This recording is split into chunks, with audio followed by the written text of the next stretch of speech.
Hello दोस्तों, मैं हरिकिशन प्रजापति स्वागत करता हूं आपका अपने YouTube channel advance Hindi short hand classes में। दोस्तों, आज की जो डिक्टेशन है उसकी गति सीमा 80 शब्द प्रति मिनट है। तो आइए स्टार्ट करते हैं आज की डिक्टेशन। 1 2 yes start.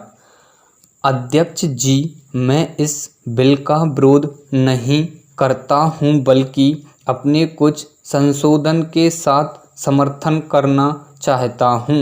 अभी मंत्री महोदय ने जो प्रतिवेदन सदन के सामने पेश किया है उसमें बताया गया है कि राष्ट्रीयकरण के बाद कारखानों ने कितनी उन्नति की है। मैं कहना चाहता हूं कि राष्ट्रीयकरण से पहले जिस ट्रैक्टर की कीमत 15,000 थी, राष्ट्रीयकरण के बाद उसकी कीमत दोगुनी हो गई है। जब से यह काम सरकार ने अपने हाथ में लिया है और किसानों को ट्रैक्टर बांटने लगी है, तब से ट्रैक्टरों के दाम बढ़ गए हैं, किसानों को लूटा जा रहा है। यह सब राष्ट्रीयकरण का परिणाम हुआ है। यही कारण है कि सरकार को इसमें कितना मुनाफा मालूम पड़ रहा है। यह मनमानी कीमत किसानों से वसूल कर रहे हैं। उसके बाद ये प्रसन्नता प्रकट करते हैं कि राष्ट्रीयकरण के बाद इतना अधिक अच्छा इंतजाम हुआ है। जितने दाम बढ़े हैं उस हिसाब से तो इन कारखानों को करोड़ों रुपए का लाभ होना चाहिए था। पैरा अध्यक्ष महोदय, मैं राष्ट्रीयकरण का विरोध नहीं करता हूँ।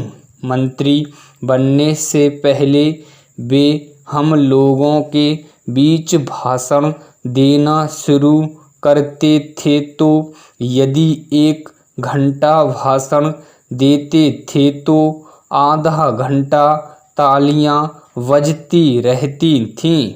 लेकिन मंत्री बनने के बाद हमने इनका उसी प्रकार का भाषण नहीं सुना। आजकल तो जो सरकारी अधिकारी उनसे कहते हैं वे आसानी से समझ लेते हैं और अपनी बातें भूल जाते हैं।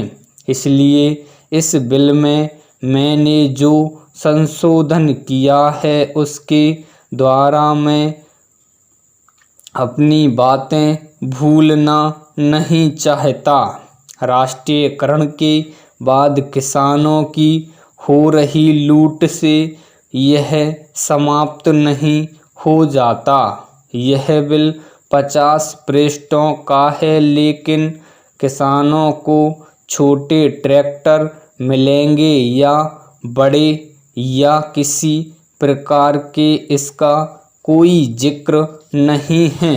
सारे देश में कानून के द्वारा किसानों के पास छोटी छोटी जमीनें होती हैं, लेकिन ट्रैक्टर का कारखाना अभी तक बड़े ट्रैक्टर की बना रहे हैं। ट्रैक्टरों के दाम भी बहुत बढ़ गए हैं। यदि किसानों को ट्रैक्टर खरीदने के लिए सरकारी कर्ज न मिले तो कोई किसान इतना हंगामा ट्रैक्टर नहीं खरीद सकता।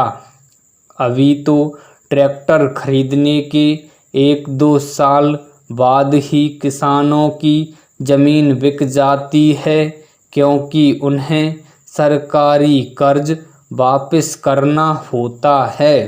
पैरा यद्यपि मैं इस बिल का समर्थन करता हूँ, लेकिन मंत्री महोदय से यह कहना चाहता हूँ कि इस पर जनता की राय ली जाए।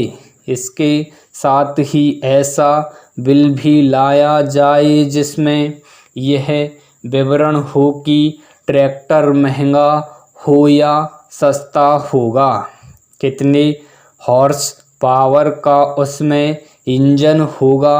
इस बिल में यह भी प्रावधान होना चाहिए कि राष्ट्रीयकरण के बाद जो भ्रष्टाचार या लापरवाही बढ़ गई है उसको कैसे मिटाया जाएगा। तभी हम समझेंगे कि वास्तव में इस किसानों को बढ़ती कीमतों से राहत मिलती है।